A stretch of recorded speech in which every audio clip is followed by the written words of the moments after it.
a tua palavra no nosso coração.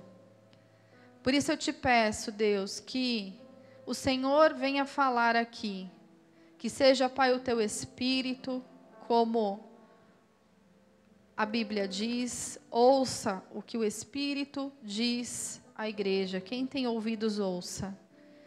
Por isso, apura os nossos ouvidos agora, Pai, para não ouvir, Senhor, a voz do nosso próprio coração, para não ouvir a minha voz, Senhor, mas para ouvir a tua voz, porque é por isso que nós estamos aqui, que saímos da nossa casa, Senhor, tão cedo, Pai, porque queremos ouvir e aprender, Senhor, a tua voz e a tua palavra. Fala conosco, assim eu te peço, em nome de Jesus, amém e amém.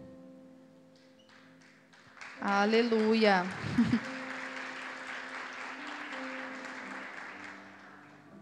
Muito bem. Vou dar aqui, um breve resuminho para não ficar repetindo, as mesmas coisas sempre, porque é uma série de mensagens. Mas quem está chegando, pela primeira vez, eu preciso te situar, Então, essas 7 cartas escritas, para as 7 igrejas, do Apocalipse, na verdade, elas são cartas direcionadas a nós, às nossas vidas. Porque essas igrejas, de fato, elas existiram, foram igrejas, da Ásia, fundadas pelo apóstolo Paulo. E Jesus, ele escreveu esta carta para estas igrejas. Porém, o assunto, o teor dessas cartas, ele abrange tanto o passado, o presente, como o futuro também, Tanto é que está presente no livro de Apocalipse, uma revelação dada ao apóstolo João, quando estava preso na ilha de Patmos. Por quê? Porque são cartas direcionadas à igreja de todas as épocas, de todas as estações. Amém? Então, são cartas direcionadas a todas as igrejas, independente, da sua época.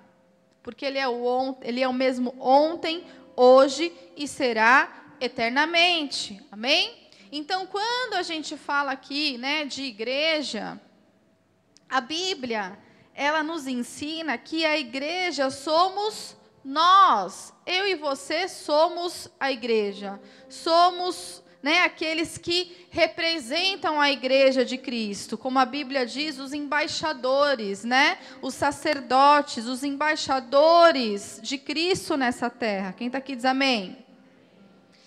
E, falando um pouco aqui sobre a revelação do livro de Apocalipse, lá no começo, diz que são 7 igrejas, são 7 selos, são 7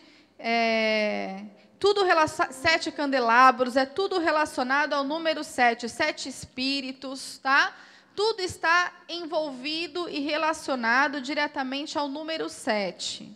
Muito bem, pastora, por quê? Porque o número 7, ele é um número que representa a perfeição de Deus, Então, a Bíblia diz, que lá em Efésios 5:27, que nós, que somos a igreja, precisamos nos apresentar como igreja gloriosa, sem mácula, sem ruga, nem coisa semelhante, mas santa e irrepreensível. Amém? Nós, enquanto igreja, pessoas e não instituição. Então, a Bíblia aqui nos ensina que Deus, ele procura a perfeição. Ele procura uma igreja perfeita, santa, sem mácula, irrepreensível. Nós, Só que nós sabemos que nós ainda não somos perfeitos. Amém? Nós não somos perfeitos. Então, quando Jesus ele escreve essas 7 cartas às igrejas, que somos nós precisamos nos atentar. Porque no final de toda a carta ele termina dizendo: quem tem ouvidos ouça o que o Espírito diz à igreja, ou seja, presta atenção, né, no que Deus está falando. Presta atenção no Espírito. Por quê? Porque o objetivo dessas cartas é te aperfeiçoar, é me aperfeiçoar, porque o que Jesus, ele mais deseja é aperfeiçoar a sua igreja. Quem está aqui diz amém? Quem quer ser aperfeiçoado, diga glória a Deus, aleluia. Amém? Então nós estamos nesse processo de sermos aperfeiçoados por Ele.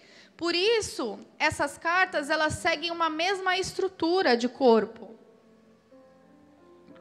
que é o elogio. Jesus, muito sábio, ele começa sempre elogiando, né? O famoso morde e assopra, né? Bate, depois faz um carinho. Então, ele começa elogiando, ele faz o elogio a essas igrejas. Depois vem a repreensão, porque todo aquele que deseja ser aperfeiçoado precisa ouvir e aceitar também a repreensão. Quem está aqui diz amém? Não é só de elogios, né, que se faz um homem, que se cresce, que se atinge uma maturidade, mas vem também, é necessário a repreensão. Mas, depois da repreensão, vem a recompensa. Amém? Então, nós precisamos aprender a olhar para a recompensa. Vale a pena ser repreendido? Vale a pena ser corrigido? Por quê? Porque a recompensa é muito valiosa. Quem está aqui diz amém? Aleluia. Então, essa igreja, né, especificamente aqui de Tiatira, eu queria mais uma aguinha dessa, quem puder me trazer, por favor. Eu consegui, né, entender, estudando, que se eu pudesse assim colocar um tema sobre esta igreja, né, uma marca que seja aí muito relevante sobre essa igreja, como eu poderia aí nomeá-la ou identificá-la, a igreja de Tiatira, é a igreja, a famosa igreja da mosca no perfume. Calma, estou vendo? O que essa pastora está falando? A igreja de Tiatira era a igreja da mosca no perfume. Você conhece a passagem de Eclesiastes 10:1?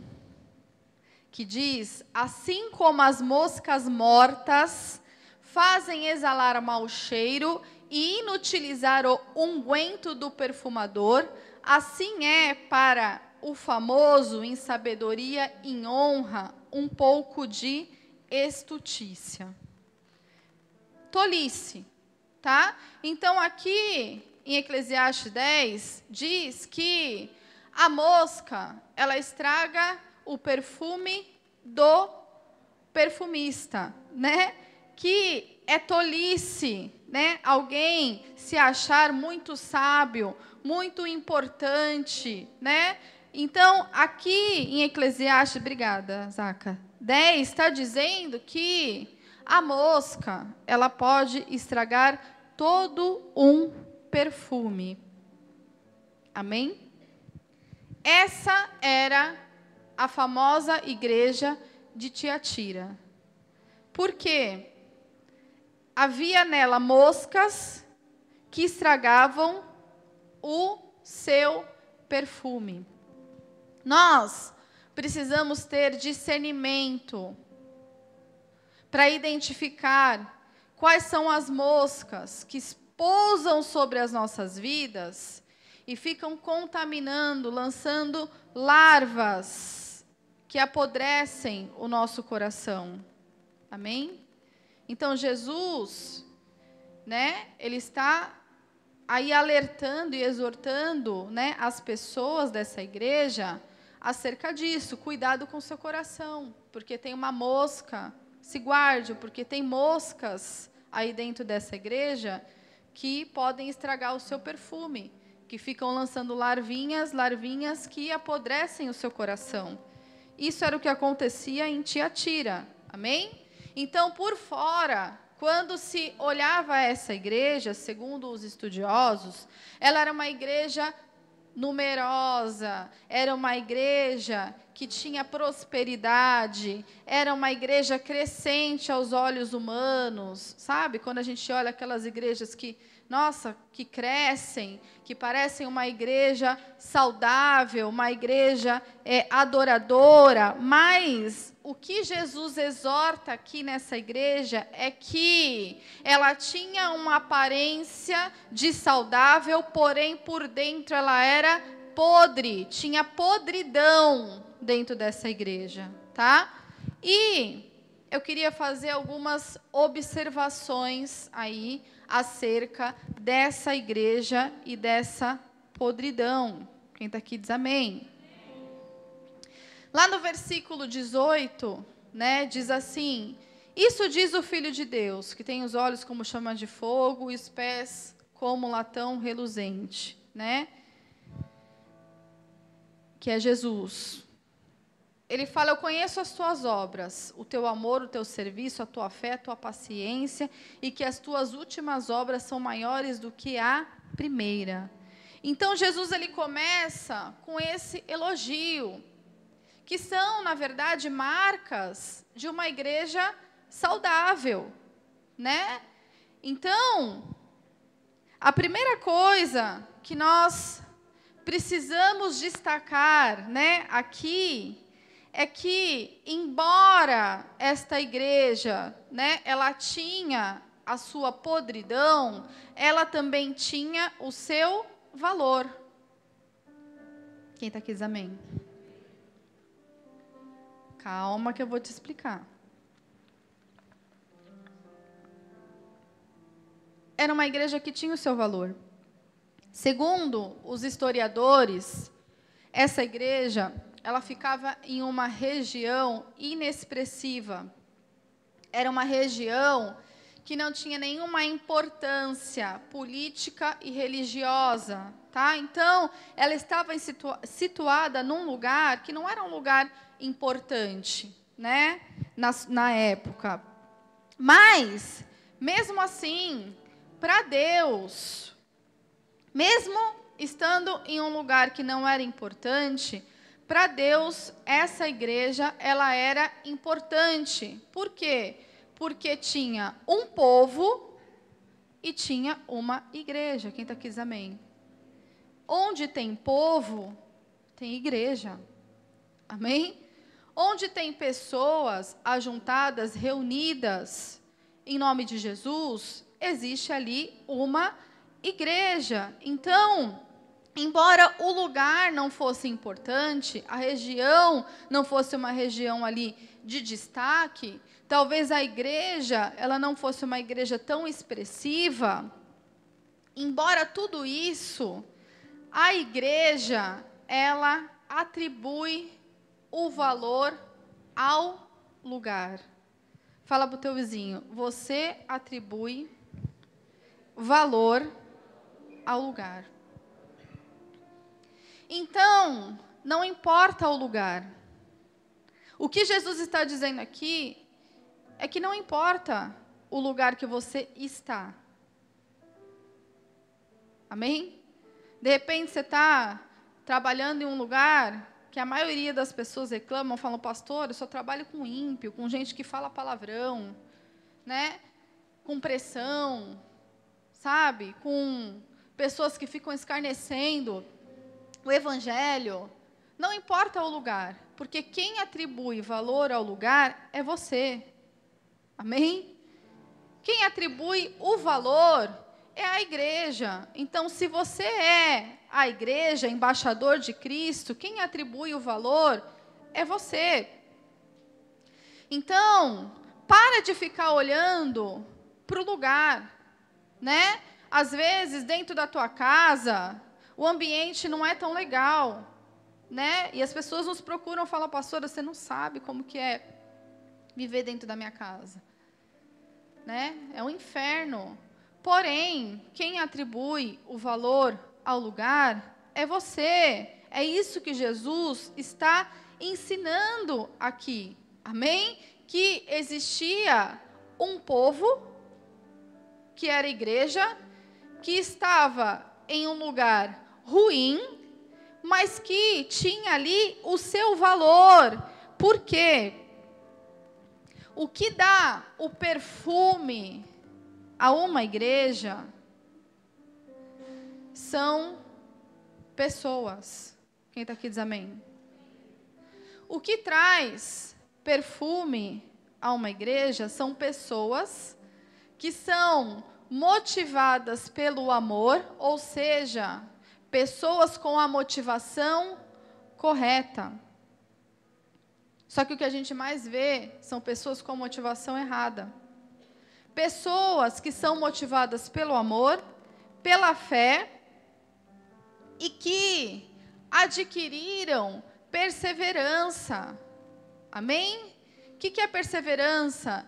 Embora muitas vezes o lugar não esteja tão confortável, embora os relacionamentos às vezes estejam um pouco difíceis, né? Embora as circunstâncias estejam ruins, eu tenho perseverança. Porque a perseverança é isso. Amém? A esperança, a perseverança é isso. E esse conjunto, né, de ingredientes, esse conjunto de amor, de fé, de esperança, não somente, né, de pessoas preenchendo cadeiras e estando em um mesmo lugar, mas pessoas com uma mesma motivação, com a motivação correta, isso é o que traz valor a uma igreja. Quem está aqui diz amém.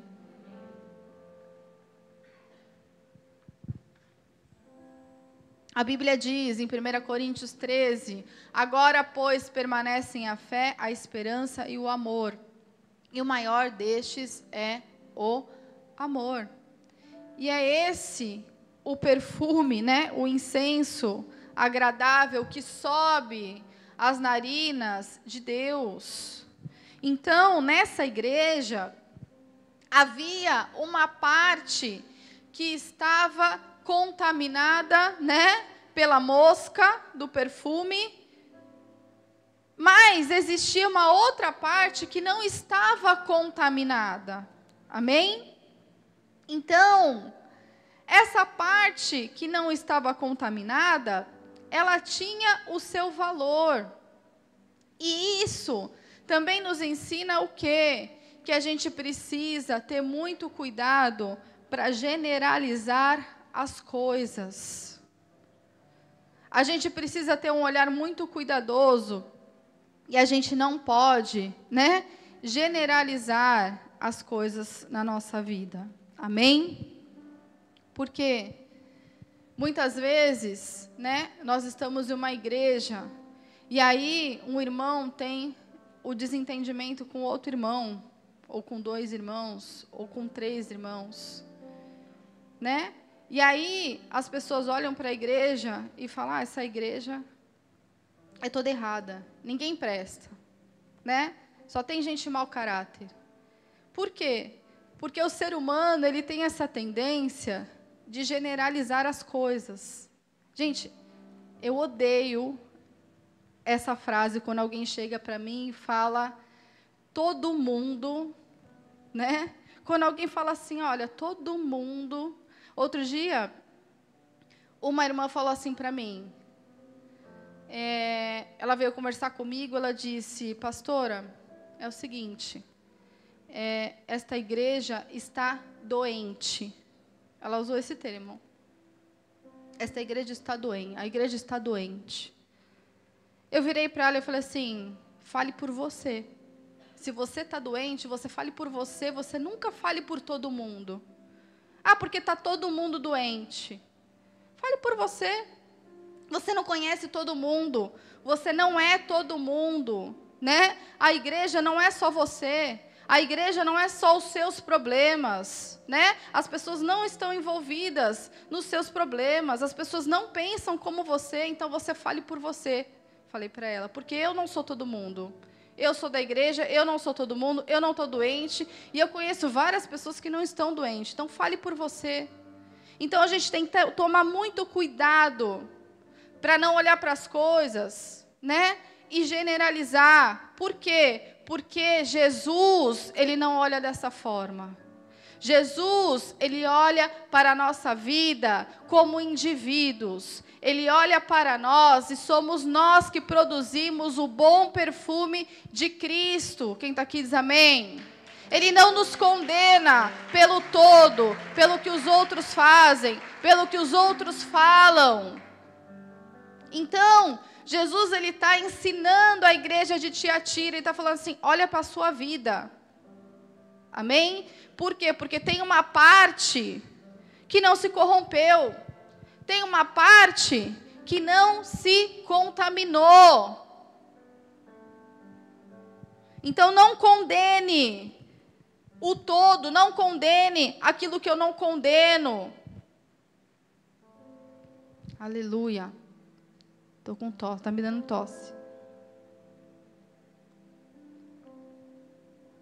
Então, Jesus ele continua dizendo, eu dei-lhe tempo para que se arrependesse da sua fornicação e não se arrependeu. Então, não é porque uma parte estava contaminada que todo o resto não prestava, né? É fato que existe um ditado que diz que uma laranja podre vai apodrecer nas outras. Isso é fato, a gente vai falar mais à frente, né?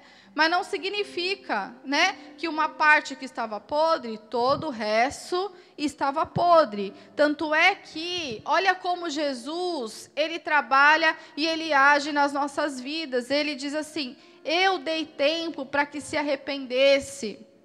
Sabe o que isso significa? Que Jesus, ele sempre dá a chance do arrependimento. Jesus, ele sempre vai te dar a chance de você se arrepender do mal que você pratica. Jesus, ele sempre vai dar a chance para as pessoas se arrependerem dos seus pecados. Amém? É assim que ele trabalha.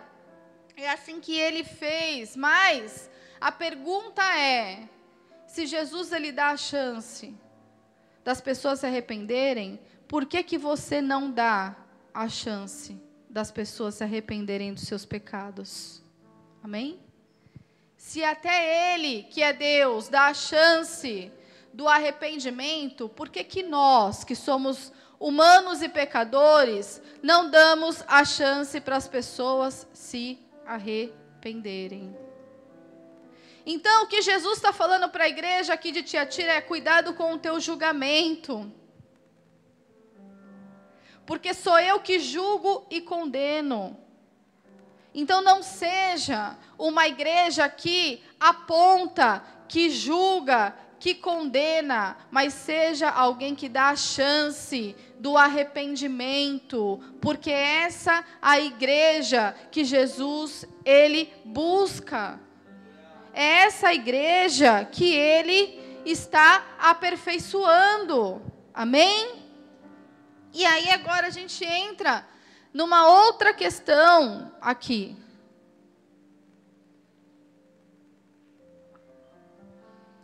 Que é a repreensão. Ele diz assim lá no versículo 20. Algumas poucas coisas tenho contra ti, que deixas Jezabel, mulher que se diz profetiza, ensinar e enganar os meus servos, para que eles forniquem e comam dos sacrifícios da idolatria.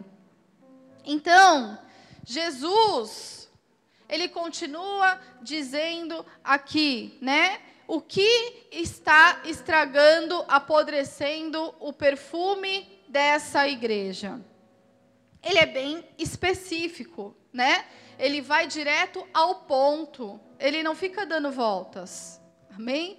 É assim que ele trabalha nas nossas vidas. Ele vai direto ao ponto. Ó, o problema todo, né? A mosca que pousou no perfume é essa, tá? E ele denuncia aqui essa mosca. Ele diz que essa mosca, ela é Jezabel, as obras de Jezabel, né? Algumas poucas tenho contra ti, que deixa Jezabel, ou em algumas versões, que tolera, que aceita, né? Jezabel, uma mulher profetisa, que fica enganando os meus servos.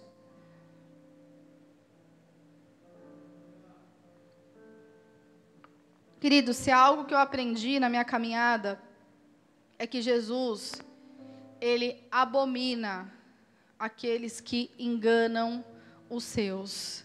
É que ele abomina aqueles que fazem um pequenino pecar e se desviar dos caminhos dele. Se há algo que Deus abomina, é isso. Se existe uma mosca, né, que é capaz de estragar todo o perfume de Cristo nas nossas vidas e o perfume de uma igreja, essa mosca, né, a Bíblia diz aqui como Jezabel, chama de Jezabel, mas a gente vai falar um pouco mais acerca disso, porque na verdade, né, Jesus ele diz, há uma profetisa aí no meio dessa igreja que se chama Jezabel. Mas Jezabel, na história, né, de Israel, ela se tornou um símbolo, né? Ela se tornou ali um marco, né? Um símbolo mesmo em Israel. Por quê? Porque ela remete, né, a Jezabel também, lá da história de Primeira Reis. Quando nós lemos lá em 1 Reis, né, sobre a rainha Jezabel, esposa do rei Acabe, que exerceu uma péssima influência sobre Israel, uma influência negativa em Israel. Então, a Bíblia aqui, né, a gente não consegue comprovar e dizer se Jezabel realmente, né, era outra mulher, é muita jesucidência, né? Ter outra mulher, né, na igreja, né, na história de Israel, com o mesmo nome e com as mesmas características, né? Então, não sabemos se isso aqui é somente, né, uma forma de expressar, né, sobre algo que estava acontecendo ali naquela igreja, que já havia ocorrido no passado, quando uma pessoa ela se levanta, né, para desviar as pessoas, da atenção das pessoas de Deus, de Cristo, né? Então é isso que essa mulher ela fazia, porque Jezabel, a rainha Jezabel, ela levantava altares idólatras, levava o povo de Deus a adorarem a falsos deuses, né? Então ela reproduzia no meio do povo uma doutrina falsa, uma adoração falsa, né? Que desviava e esfriava o relacionamento entre o povo e Deus. Quem está entendendo, diga glória a Deus. Então, Jezabel, ela já era um código em Israel, né? Já era um código, ó, tem alguém aí que se diz profetiza, mas que está desviando o povo de Deus, né? Então, qual era aí o maior dano? Por que Jesus, ele repreende e fala, né? Vocês que aceitam, que toleram, que compactuam com esse espírito, né? Eu vou dar o direito de vocês se arrependerem, senão vocês serão punidos. Porque é um espírito que traz divisão. Jezabel, ela dividia o povo, né? Então, ela trazia ali, ela conseguiu formar na igreja de Tiatira, essa Jezabel, 2 grupos, né? A gente vê claramente aqui em Apocalipse 2, que existiam 2 grupos, aqueles que toleravam e compactuavam com os ensinos, né, dessa mulher, e aqueles que não toleravam e que não compactuavam, que era a parte que a Bíblia diz que não se deixou contaminar. Então, nós vemos que ela conseguiu fazer aí essa divisão. E essa divisão na igreja, ela acontece por meio do quê? Por meio da doutrina dessa igreja. Então, Jezabel, ela era ali uma pessoa que ela dividia, distorcendo a doutrina daquela igreja. Quem está aqui diz amém. Ela distorcia basicamente o evangelho de Cristo, né? Como, pastora? Existem duas formas de distorção do evangelho que a gente precisa se atentar para não se deixar ser manipulado, né, por esse espírito, por pessoas que causam esse tipo de divisão. A primeira coisa é através do legalismo. Então, algumas pessoas distorcem o evangelho por meio do legalismo. O que é o legalismo? O legalismo, ele é a rigidez da lei. É a rigidez, né? Como assim, pastor? Então o evangelho não tem que ser ali puro, rígido, radical, né? Segundo a palavra de Deus? Tem. Mas a Bíblia diz que não é fácil ser cristão. Que a gente precisa negar a si mesmo, tomar a nossa cruz, ou seja, existe um peso, né, a ser carregado, existe um sacrifício a ser feito, que é você se negar a sua natureza pecaminosa, né? Então, quando, né, você se indispõe com uma pessoa e você fica muito ferido, o que a Bíblia diz? Negue-se a si mesmo, vai, perdoa e se reconcilia com essa pessoa. Então, é difícil, porque muitas vezes não é o que a nossa carne quer, não é o que a gente quer fazer, mas é o que a Bíblia manda, né? E aí a gente fala, Deus, mas eu já perdoei, né?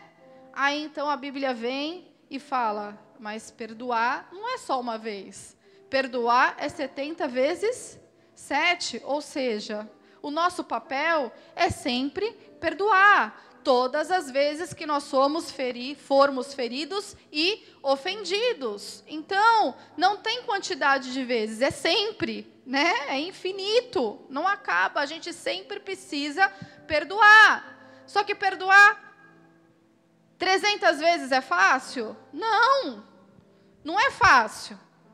É difícil. É negar a si mesmo. Então, muitas vezes, o evangelho ele se torna pesado, né? Ele é difícil de ser carregado. Mas, escute uma coisa que eu vou te falar.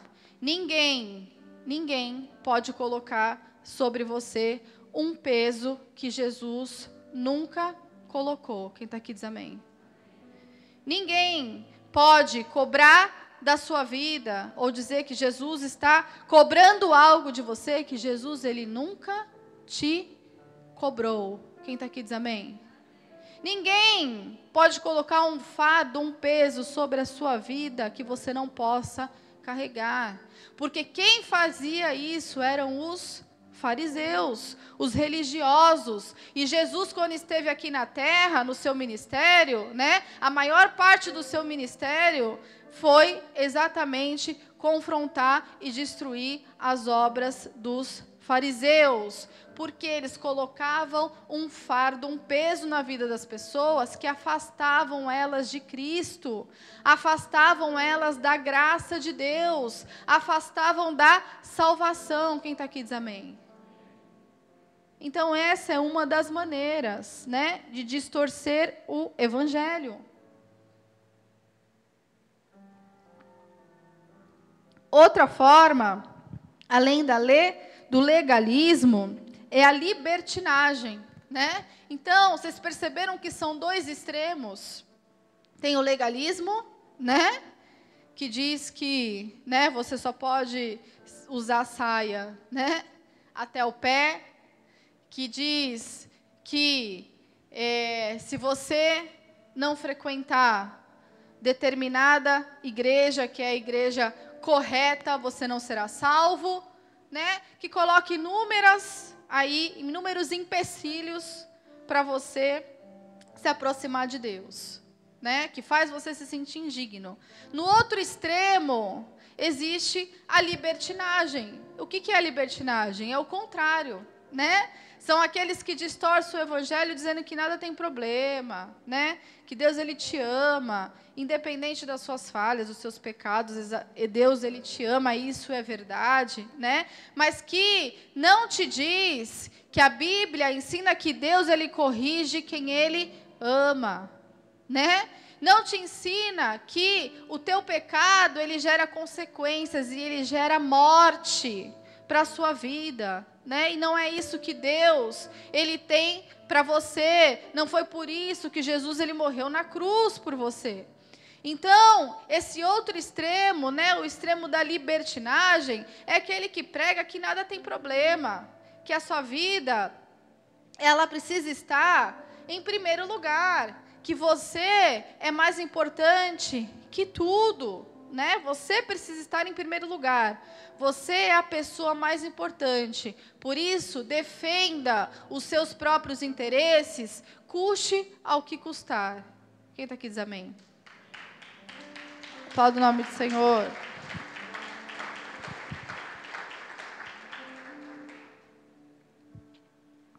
E aí, essa igreja de Tiatira era uma igreja dividida, né? Por causa dessa distorção que era promovida por Jezabel, que distorcia, né? E afastava as pessoas de Deus. Então, nós precisamos entender que o que traz o perfume para uma igreja, né?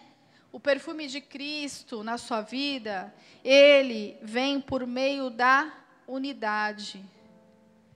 E Deus, ele abomina aqueles que quebram a unidade. Aqueles que vêm contaminar para quebrar a unidade de uma igreja. Amém? O que diz no Salmo, né? Salmo 33 ou 133? 133, né? Quão bom e suave é que os irmãos vivam em comunhão, é como óleo que desce sobre as barbas de Arão e estende até as suas vestes, né? Fala o quanto o Senhor se agrada, né? O quanto o perfume da unidade de uma igreja sobe e agrada as narinas de Deus, e ali o Senhor, ele ordena as suas bênçãos. Quem está aqui diz amém. Por isso, cuidado, né, com a mosca que vem querer roubar a unidade de dentro de você. A unidade que existe no teu coração. Quem está aqui diz amém. Aleluia. E aí, então, no versículo 24, tá? Ele diz o que traz a cura para essa igreja. O que traz a cura para essas pessoas que foram aí contaminadas, né? O que te protege, né? Para você não ser contaminado por essa distorção do espírito de Jezabel. Tá assim, mas eu vos digo a vós e aos restantes que estão em Tiatira, a todos quantos têm esta doutrina e não conheceram, como dizem, as profundezas de Satanás, que outra carga não vos porei, mas o que tendes, retende até o fim, até que eu venha, diz a palavra do Senhor. Então, aqui Deus, ele revela um segredo para a sua igreja, um segredo para nós, que é a maneira que você tem de você se preservar, de você se guardar, né? De você não se contaminar, retende-se, o que você tem, retenha. O que você tem, retenha. Apegue-se com firmeza ao que você tem, diz o Senhor. Amém? Esse é o segredo. Você se apegar com firmeza àquilo que você tem, aquilo que você já recebeu de Deus. Amém? O que é aquilo que você já recebeu de Deus? É a tua salvação, é a tua fé. O que diz isso aqui? Jesus, ele está falando, para, né, de ficar querendo inventar o evangelho. Para de ficar querendo buscar novidade, porque o evangelho já é novidade de vida. Amém? Para todos aqueles que recebem e aceitam, já tem uma vida nova, já tem uma herança, uma promessa que é a vida eterna. Então, Jesus, ele exorta aqui a sua igreja para parar de ficar querendo buscar novidade e inventando coisa que a palavra não diz, que a palavra não ensina. Lá em Apocalipse 22:18, ele faz uma exortação. E ele diz que a gente não pode nem acrescentar e nem tirar nada dessa palavra. Então eu não posso acrescentar aqui.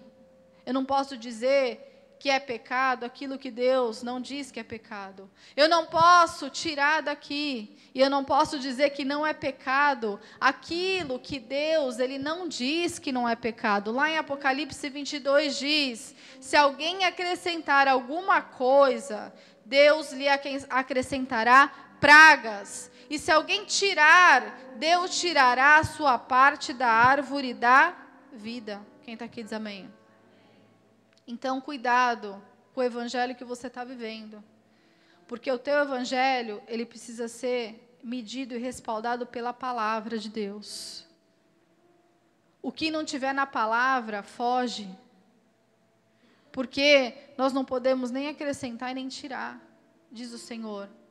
A gente precisa vigiar para cumprir fielmente aquilo que a palavra diz.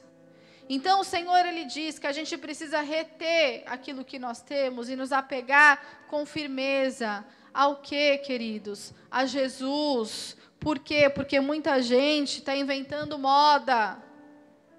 Está inventando moda, porque Deus, ele deixou de ser o suficiente.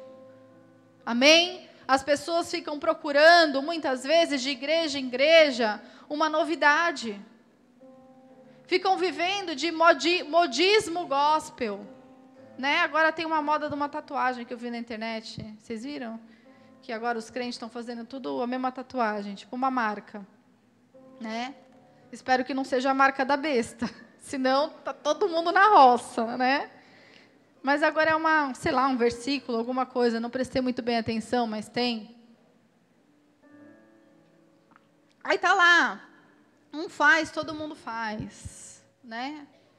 E ficam pulando de igreja em igreja buscando, tipo, novidade. Gente, não tem novidade, porque a palavra de Deus, ela é uma só, ela já é novidade para a nossa vida. Não muda nada, né? Não muda nada. É a mesma coisa. Só que parece que Jesus, ele deixou de ser o suficiente. Não é mais suficiente você ler a palavra, né? Não é mais suficiente a oração.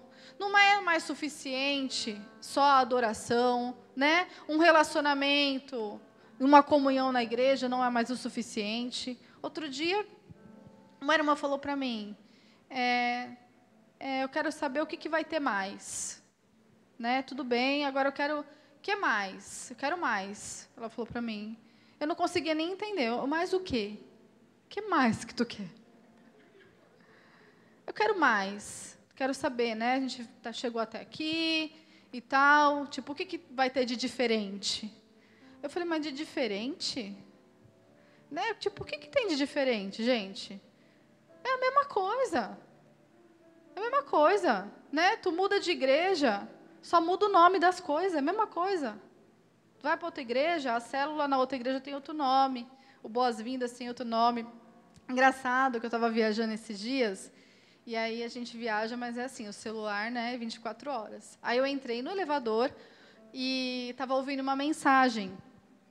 Aí a irmã estava falando para mim alguma coisa, ela falou, não sei o quê, o cara, boas-vindas. Ela falou, boas-vindas.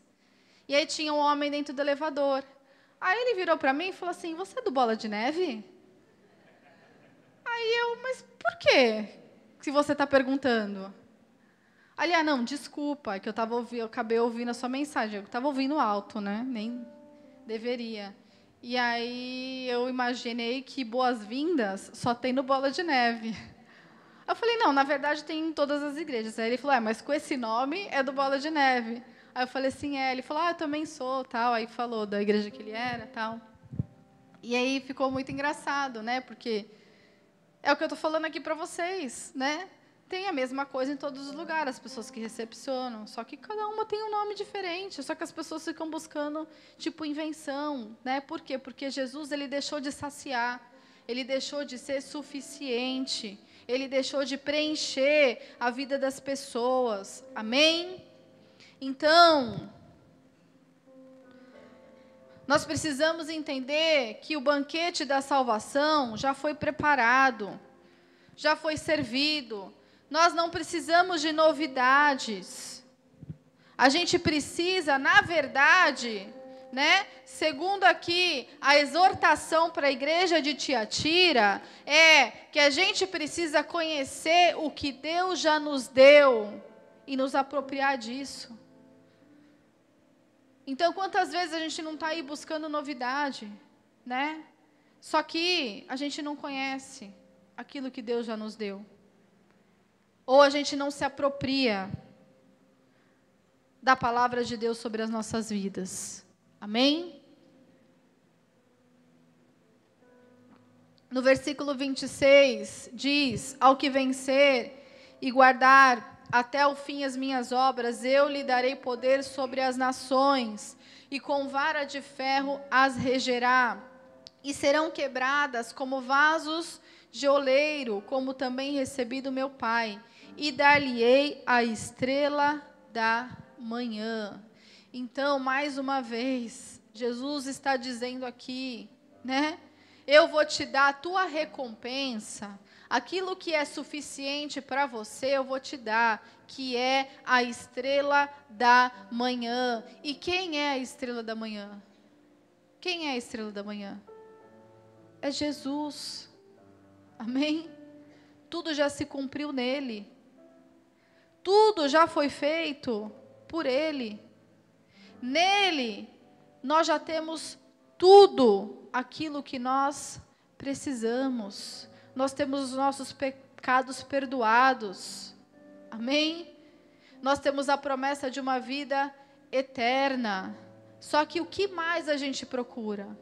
O que mais a gente quer se nós já temos a estrela da manhã? E aí eu vou te dizer, nós falamos aqui, né? O que é uma igreja saudável? O que é a mosca no perfume da igreja? E o que cura essa igreja? O que cura as nossas vidas? Nós só recebemos a cura quando Jesus, ele se torna suficiente para nós. Quando Jesus ele se tornar suficiente, você vai ser curado da tua dependência emocional. Quando Jesus se tornar suficiente na tua vida, você vai ser curado da tua ansiedade, da tua depressão. Quem está aqui diz amém?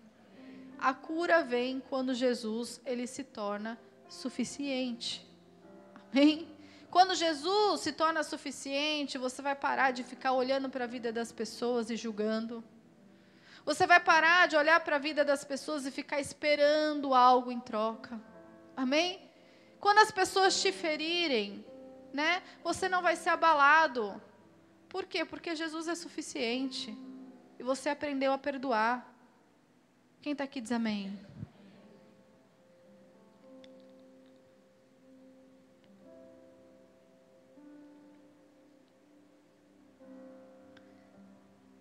Lá em 2 Coríntios 2,14, para encerrar, diz assim: e graças a Deus, que sempre nos faz triunfar em Cristo, e por meio de nós manifesta em todo lugar a fragrância do seu conhecimento.